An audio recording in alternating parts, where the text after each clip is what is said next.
It's 2019. Euphoria, a bold, uncompromising teen drama, captures the raw experiences of a generation. Zendaya wins her first Emmy. What could possibly go wrong?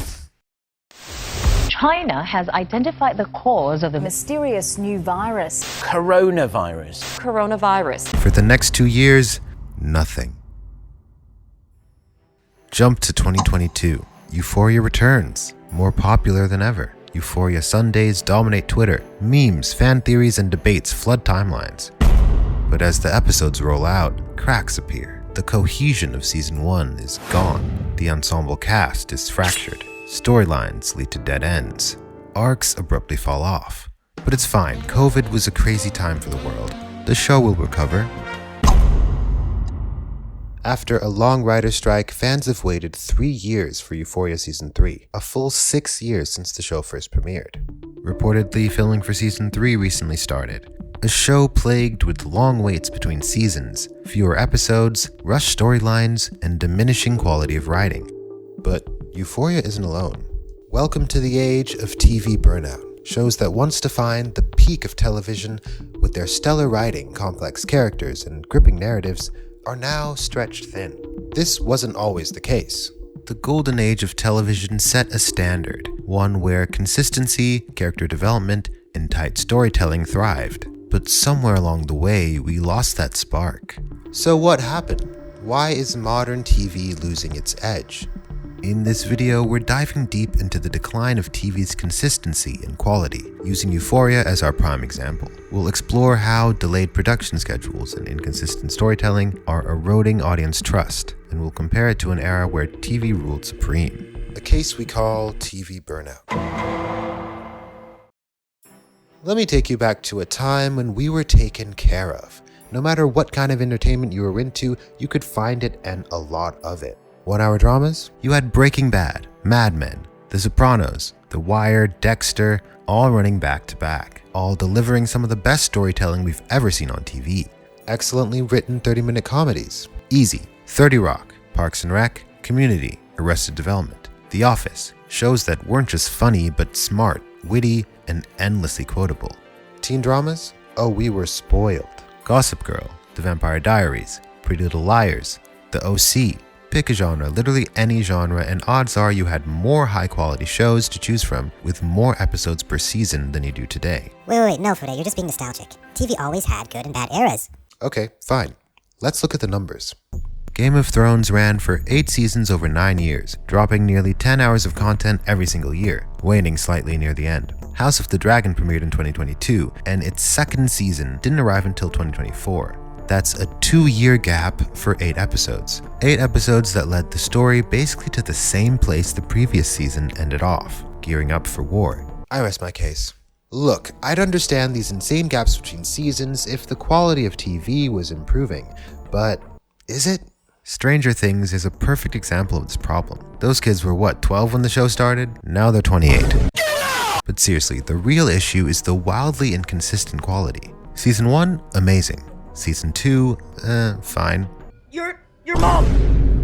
Season 3, what the hell is even going on? Literally the definition of losing the plot. Season 4, much better but still bloated and meandering at times. And don't even get me started on how these gaps kill momentum. Audiences move on, hype dies. The cultural moment that made these shows successful, gone.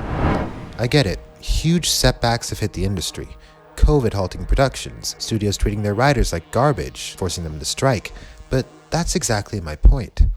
An industry that neglects its workers is doomed. Television is a writer's medium. Whether you like it or not, we show up for the storylines, for evolving characters, for twists and payoffs that feel earned. We trust that if we invest years into a show, it'll take us somewhere worth going. But that can't happen if writers aren't valued.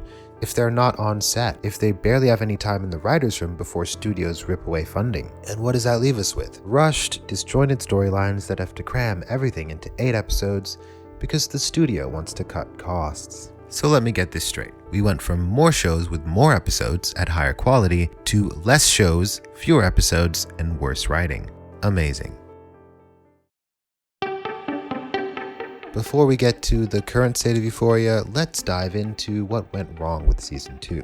As mentioned before, Season 2 was extremely popular. To this day, Euphoria Sundays are looked back on with nostalgia and warmth. It was truly an amazing viewing experience, especially for fans of the first season. However, once the season had aired, the cracks in the show became apparent. The tightness of the writing in the first season, where every main cast member was given depth and care to create a world that felt rich and real, was notably absent. One of the most intriguing and complex storylines, Nate and Jules' twisted relationship, was completely abandoned in favor of a more conventional love triangle between Cassie, Nate, and Maddie. The cold opens that once provided intimate glimpses into the characters' early lives, grounding them in emotional realism, were reduced to just a couple episodes before being dropped completely. A new character was introduced, only for his entire arc to revolve around, wait for it, yet another love triangle. Kat, a character with a fully fleshed out journey in Season 1, was practically erased from the show, being in what is arguably one of the worst scenes in the series. At this point, the problem is obvious. Say it with me.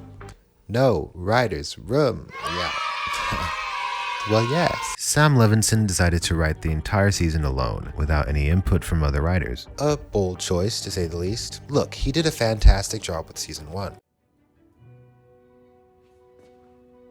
But television is a collaborative medium. When continuing a large ensemble-driven story, having a writer's room isn't just beneficial, it's necessary. One person can't write authentically for so many characters with distinct perspectives and experiences. The result? A season that feels rushed, directionless, and unsure of its own purpose. To his credit, there are still some great moments and ideas, but ultimately they don't lead anywhere satisfying. The choice to end the season with a play about the characters was a great idea, but to what end? We get more of Rue's grief over her father, something that we've already explored in depth, without any new revelations. Season 2 ends in a strange, almost final way. Rue narrates as she walks out of the school, as if the series is coming to a close. The uncertain fate of Euphoria started to manifest when Barbie Ferreira's departure was announced. Even while Season 2 was airing, rumors swirled about behind-the-scene tensions between her and Levinson, allegedly leading to her character's reduced role. With a major cast member gone, fans understandably began to worry about the show's future, and rightfully so. Then came an even greater, much more tragic loss. On July 31st, 2023, a year and a half after Season 2 aired, Angus Cloud passed away. The passing of Angus Cloud was a heartbreaking shock to fans, myself included, as well as friends and family. His character Fez was a fan favorite, bringing grit and comedic levity to the show. While the focus was of course on mourning his loss, it only fueled speculation that Euphoria was done for good. Now here we are, 3 years since Season 2. The show has endured COVID, a writer's strike, the loss of 2 cast members, and a main cast that has reached a completely different level of fame and age than when they started. Zendaya, sorry, Mrs. Holland. No, that's Tom Coleman. He's basically a household name, leading massive films like Dune 1 and 2, Challengers, with an epic Nolan film on the horizon. Sydney Sweeney, now synonymous with the Hollywood sex symbol, and the supposed savior of the rom-com genre, though I don't quite buy that. Expect a video on that soon. Has also skyrocketed to fame. Jacob Elordi had a wild 2023, Hunter Schafer continues to be perfect, landing major film roles. At this point, it feels like the cast returning to a high school drama when most of them are pushing 30 may not resonate in the same way. Nevertheless, Season 3 is filming. And look, I know it's going to be a success. I'll absolutely be sad. But I just hope Sam Levinson genuinely thought about why he's making another season. 3 years is a long time to wait for just 8 episodes. No matter how good the show is, it'll likely be 4 years by the time it airs. And with all the instability surrounding the show since Season 2, the odds aren't looking great. The longer a show stays off air, the more people move on. Many believe Euphoria should have quietly ended, left as an iconic show that dipped slightly in the second season, but still maintained its cultural impact. Bringing it back now after all these setbacks risks permanently damaging its legacy. I'll hold out hope that the team has a strong reason for continuing beyond just money. But let's be honest, it's definitely the money. I just hope they prove me wrong. Television used to be about consistency. Network and cable shows ran for multiple seasons with reliable schedules and substantial episode counts. Even premium cable series like The Sopranos or Mad Men, which took themselves seriously as art, still released seasons that were 13 episodes or more, allowing audiences to stay engaged. Compare that to now, where the biggest shows take years between seasons, and when they do, they offer a measly 8 to 10 episodes, and sometimes even split them in half to stretch out their impact. We're left waiting for scraps, and worse, by the time the these shows come back, the cultural impact that made them special is often past. Then there's the issue of storytelling itself. With the rise of streaming, we were promised freedom from the constraints of traditional TV formats. No more network interference, no need to stretch out stories unnaturally to fill a 22-episode season. But instead of using that flexibility to create tighter, more focused narratives, streaming has largely encouraged the opposite. Bloated, meandering seasons with inconsistent pacing. A show like Breaking Bad had to fight to keep audiences hooked because they had to tune in every week. Streaming shows know you'll binge them in a weekend, so why bother with tight episodic structure? And that's assuming a show even gets the chance to tell a complete story. In the network era, unless a show was an outright failure, it had time to build an audience. Even Seinfeld struggled in its early seasons before becoming a cultural phenomenon. Now, if a show doesn't immediately explode in popularity, it gets cancelled before it even has a chance to prove itself. Shows are disappearing after 1 or 2 seasons, or worse, getting erased from platforms entirely because streaming services decided they weren't profitable enough to even exist in their catalogs. Ultimately, the streaming era has prioritized short-term gains over long-term investment in storytelling. The very things that made television great, consistency, strong writing, character development over time, have been sacrificed to constantly churn out content, cut costs, and feed the algorithm. At the end of the day, Euphoria's uncertain fate is just a symptom of the much bigger issue, TV burnout. It's an industry-wide problem. TV burnout is already frustrating, but AI threatens to make it even worse. Studios are already cutting corners, but with AI-driven writing, scheduling, and even CGI performances, the problem could escalate. We might see an industry where algorithms decide what stories get made, churning out content that feels more like a lifeless product than a passion project. For audiences, that means waiting years for a few hours of underwhelming television. For artists, it means fewer opportunities to tell bold original stories as studios opt for AI-generated efficiency over human creativity. If this continues, TV won't just suffer from burnout, it'll lose the very thing that makes it worth watching in the first place. The reality is that good TV takes time and resources, but the industry isn't willing to invest in it properly anymore. Writers' rooms have shrunk, and studios care more about maximizing profits than maintaining creative integrity.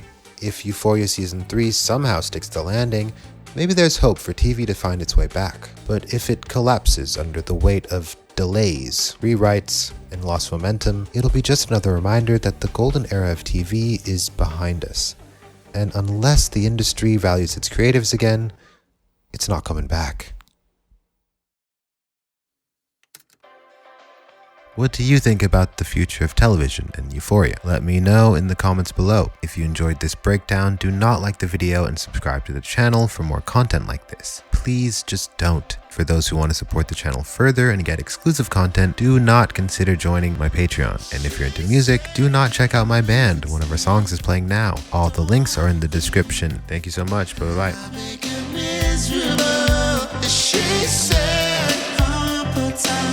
To